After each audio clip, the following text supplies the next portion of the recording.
my colleague, Yang Berhormat Datuk Muhammad Din Ketapi, Minister of Tourism, Arts, Culture of Malaysia.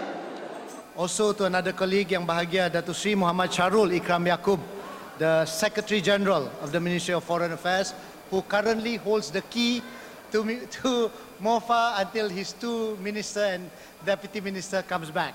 I understand that both of them are currently in Fukuoka, Japan and Indonesia respectively. Of course to Yang Berhormat, Yang Bahagia, Datuk Isham Ishak, Secretary General of the Ministry of Tourism, Arts and Culture Malaysia, TKSU, Datuk Sri Nur Azman, and all the TKSUs of MOFA, and most of all, ladies and gentlemen, Tan Sri, Datuk Sri, Datin Sri, and all our distinguished guests from embassies and high commissions of Malaysia, in Malaysia.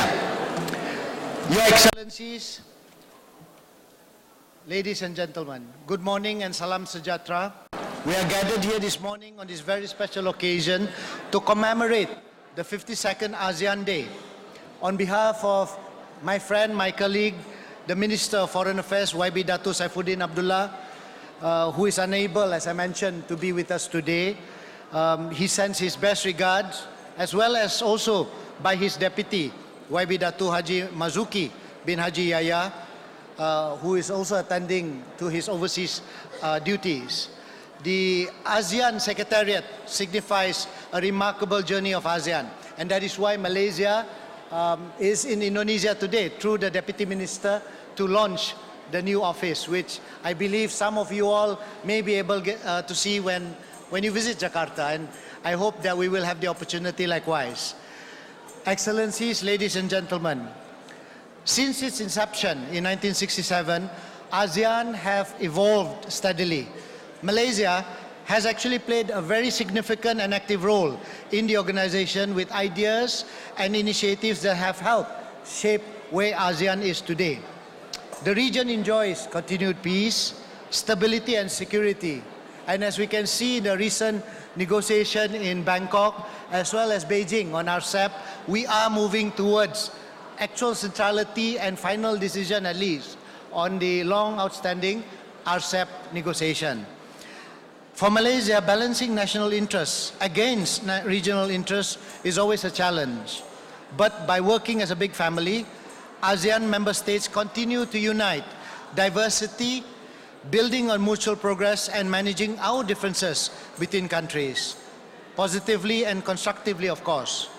ASEAN, through its ASEAN Way, have proven success in achieving regional peace and stability, rapid development and economic prosperity as an ASEAN country. We can see how we work through security, through our defense, as well through our economy.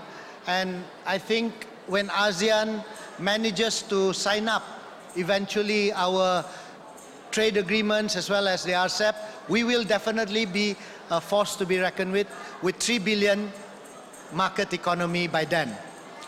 Currently, Thailand chairs the ASEAN 2019, and in this year's theme, ASEAN's chairmanship has put out Advancing Partnership for Sustainability as its 2019 theme.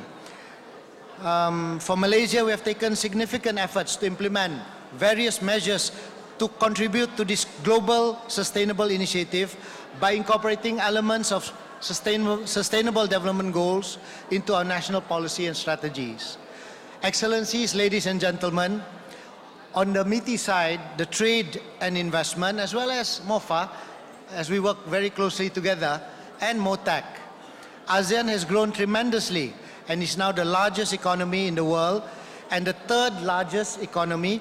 is now the 6th largest economy in the world and the 3rd largest economy in Asia.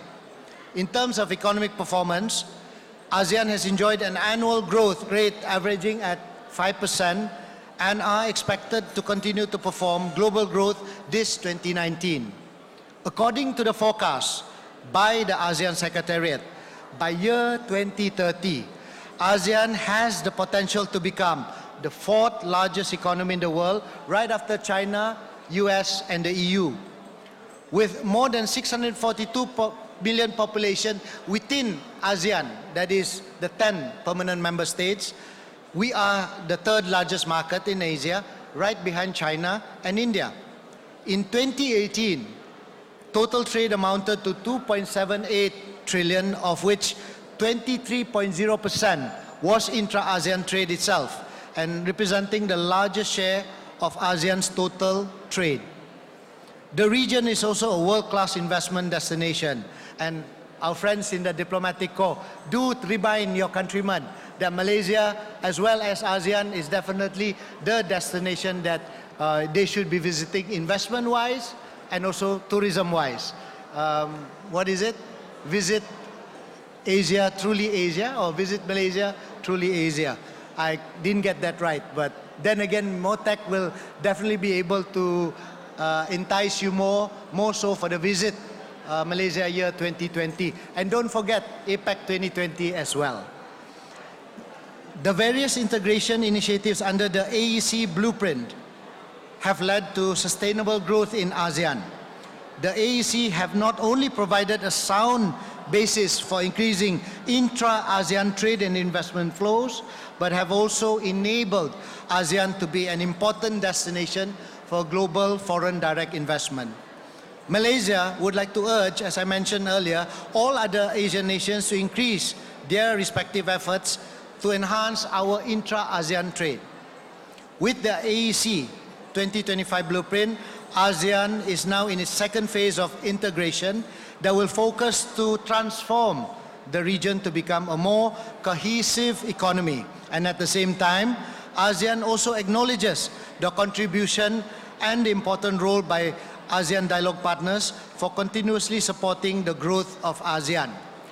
Ladies and gentlemen and your excellencies, I always believe that our people are our greatest assets in achieving the ASEAN Community Vision 2025 and in driving ASEAN forward. Much of ASEAN's future rests on the active involvement and contribution by all of you all the people of ASEAN, to the community's building process. We are happy to note that this year's celebration continues to see the participation of school children, university students, government officials, civil societies, and most of all, the stakeholders. Indeed, the work towards realizing the ASEAN community is the collective responsibility of all. I believe this celebration would be a great platform for promoting engagement and raising ASEAN awareness amongst the public. Now, this is cliche to say that, but let me tell you this. Whenever as we walked just now and we saw the diverse colors that Malaysia has to offer, the same colors, almost similar to Malaysia, are also available in each ASEAN nation. So when we move towards the ASEAN centrality and we move towards the ASEAN sustainable growth, we should get to know each other's colors, our theme, our customs, our characters, and our type of food. Food has always united us, as Philippines know. I love a lot of your foods. So Thailand as well, and Indonesia. So to our friends from Europe, I'm sure you've already been to most of the ASEAN countries. Find something to talk about when you go back to your country. We have so many things to talk about, so many stories. The Malaysian story right up to the ASEAN story. And we hope that we will showcase this more so for the visit Malaysia 2020 and of course APEC 2020. I take the chance to advertise, free advertisement. So in that I would like to say the works towards realizing all this can only be done together. And before I conclude, I would like to express my sincere appreciation to all the ministries and agencies for their contribution to make this event a success. And to Ministry of Foreign Affairs, thank you for hosting the event, but I'm told we are sharing the cost. Very smart. And that is why how government works today. Sama-sama kita share cost.